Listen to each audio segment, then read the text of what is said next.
የባህር በር ባለቤትነት የወጪና ገቢ ንግድን በማሳለጥ የአንድን ሀገር የልማት ደረጃ በከፍተኛ ሁኔታ እንደሚያሳድግ ይታወቃል። ኢትዮጵያ የባህር በር አልባ በመሆኗ ሳቢያ በየዓመቱ እስከ $2 ቢሊዮን የሚደርስ የባህር በር ኪራይ ወጪን ለማውጣት መገደዷም ይታወቃል። በዚህ ጉዳይ ላይ በተለይ የባህር በር ከኢኮኖሚያዊ ፋይዳው አንጻር ምን ይመስላል የሚለው መረጃ ሊያጋራን በቃሉ ፈረደ እዚህ ስቱዲዮ ተገኝቷል። በቃሉ እንኳን ደህና መጣ። እንኳን ቆየኛ ቢዮት እንደምን ዋላችሁ ተመልካቾቻችን። መልካም ወደ መረጃዎቹ እንለፍ።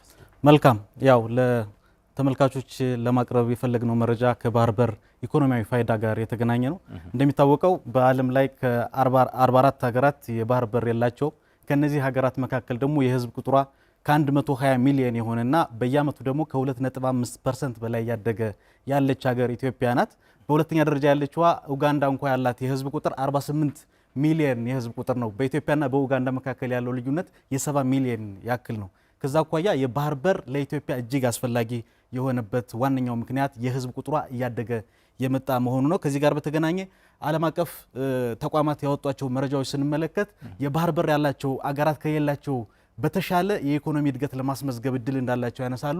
የዓለም ባንክ ያወጣውን አንድ መረጃ ብንመለከት የባህር በር የሌላቸው ሀገራት የባህር በር ካላቸው ሀገራት በላይ የ50% የሎጂስቲክስ የትራንስፖርት የመጓጓዣ ወጪ ያወጣሉ። ተጨማሪ ወጪ ማለት ነው። የባህር በር ያላት ሀገር 1 ሚሊዮን ብታወጣ እንደ ኢትዮጵያ ያለች የባህር በር የሌላት ሀገር ደግሞ ተመሳሳይ ምርት በተመሳሳይ ኪሎ ሜትር ርቀት ውስጥ ለማጓጓዝ 1.5 ሚሊዮን ታወጣለች ማለት ነው። በእያንዳንዱ ምርት በእያንዳንዱ ዓመት ያለውን ተጽዕኖ ማየት እንችላለን ማለት ነው። ከዛ ባሻገር የዓለም የገንዘብ ፈንድ ያወጣው መረጃ ስንመለከት ደግሞ የባህር በር ያላቸው ሀገራት በየዓመቱ ከ1.5% በላይ ግሮስ ዶሜስቲክ ፕሮዳክት ጂዲፒ የሚሉትን ጠቅላላ የሀገር ውስጥ ምርትን የማደግ እድል አላቸው። እንደ ኢትዮጵያ ያሉ ሀገራት ደግሞ ይህን ያጡበት ሁኔታ አለ። ከዛ ባሻገር የባህር በር ማግኘት የንግድ ልውውጥን ከማሳለጥ ጋር በተገናኘ ትልቁን ሚና ነው የሚጫወተው። ከዛ ጋር በተገናኘ ከ30% በላይ የንግድ ልውውጣቸው እንደሚቀንስ ነው መረጃዎች የሚያመላክቱት። ከኢትዮጵያ ጋር በተገናኘ ኢትዮጵያ ያው የባህር በር ስለሌላት ለወደብ ኪራይ በየዓመቱ ከ1.5 እስከ $2 ቢሊዮን ያክል ታወጣለች ለወደብ ኪራይ ማለት ነው። ይሄ በኑሮ ውድነት ላይ የሚያሳድረው ተጽዕኖ የውጭ ኢንቨስትመንት ከመሳብ ጋር የሚያሳድረው ተጽዕኖ እጅግ ከፍተኛ የሆነበት ሁኔታ አለ። ግሽበትም እንዲጨምር ያደረገው አንደኛው ተጽዕኖ ይህ ነው ማለት ነው። ከዛ ባሻገር በግብርናው ዘርፍ በኢንዱስትሪው ዘርፍ ያለን እድገትም እንዲገታ ያደረገበት ሁኔታ አለ። ለምሳሌ የማዳበሪያ የጸረ ተባይ ኬሚካሎችን ማሽነሪዎችን ለማስገባት የወደብ ኪራይ ስለምንከፍል በዛ ላይ ደግሞ በወቅቱ በጊዜው በሚፈልገው መጠን ማቅረብ ስለማንችል የግብርናው ምርትና ምርታማነትም እንዳያድግ እንቅፋት ሆኖ የቆየበት ሁኔታ ነው ያለ። የግብርና ምርቶችንም በፍጥነት በቅልጥፍና አምርተን በዓለም አቀፍ ገበያ ተወዳዳሪ ሆነው እንዲሸጡ ከማድረግ አኳያም ጉዳት እያስከተለብን የቆየበት ሁኔታ አለ ማለት ነው። ከኢንዱስትሪው ዘርፍ አኳያም የሚነሳው ተመሳሳይ ተጽዕኖ እንዳለው ነው። በኢንዱስትሪው ዘርፍ ላይ በተለይም ደግሞ የውጭ ቀጥታ ኢንቨስትመንትን ከመሳብ አኳያ ትልቅ ተግዳሮት እየፈጠረብን ቆይቷል። ምክንያቱም ኢንቨስተሮች አንድን ሀገር ለኢንቨስትመንት ሲመርጧት ከሚያነሷቸው መመዘኛዎች መካከል አንደኛው ምንድነው እቺ ሀገር የባህር በር አላት የላት የሚለው ነው። ምክንያቱም የሎጂስቲክስ ወጪ ማውጣት አይፈልጉም። በፍጥነት ያመረቱትን ምርት በርካሽ ጥሬ ዕቃ አምርተው በርካሽ ሽጠው ከሌሎች ሀገራት ጋር መወዳደር ስለሚፈልጉ ትልቅ ጉዳት ሲደርስብን ቆይቷል ማለት ነው። ሌላኛው ተጽዕኖ ጂኦፖለቲካዊ ስጋት እየፈጠረ መሆኑን የባህር በር አልባነታችን ለምንድነው ከ95% በላይ የሚሆነውን ወጪና ገቢ የምናንቀሳቀሰው በጅቡቲ ወደቦች አማካኝነት ነው።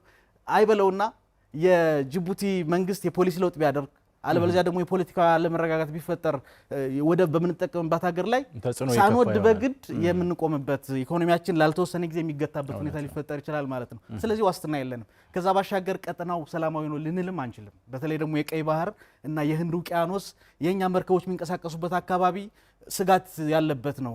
የሁቲ አማጽያን እያደረሱ ያሉት ጥቃት የምናስታውሰው ነው። የባህር ወንበዴዎች የሚያደርጉትን ጫና የምናስታውሰው ነውና በነፃነት መርከቦቻችን እንዳይንቀሳቀሱ ትልቅ እክል የሚፈጥር በመሆኑ ጂኦፖለቲካዊ ስጋት ደቅኖ የቆየበት ሁኔታ አለ ማለት ነው። ነገር ግን የባህር በር ጥያቄያችን ከተመለሰልን መዋቅራዊ የኢኮኖሚ ሽፍት ማምጣት እንችላለን። አንደኛው ምንድነው የግብርና ምርትና ምርታማነታችን ያድጋል። የማዳበሪያ ወጫችን የጸረ ተባይ ኬሚካሎች ወጫችን ስለሚቀንስ ምርትና ምርታማነታችን ያድጋል። ከዛ ባሻገር ደግሞ የአግሮ ኢንዱስትሪ ማሳደግ እንችላለን። ከዛ ባሻገር የብዝሃ ዘርፍ ኢኮኖሚ ማደግ ይችላል። ከማዕድን ጋር ከኢነርጂ ጋር ከቱሪዝም ጋር ያሉ ሴክተሮች በራሳቸው አብረው የሚያድጉበት ሁኔታ አለ።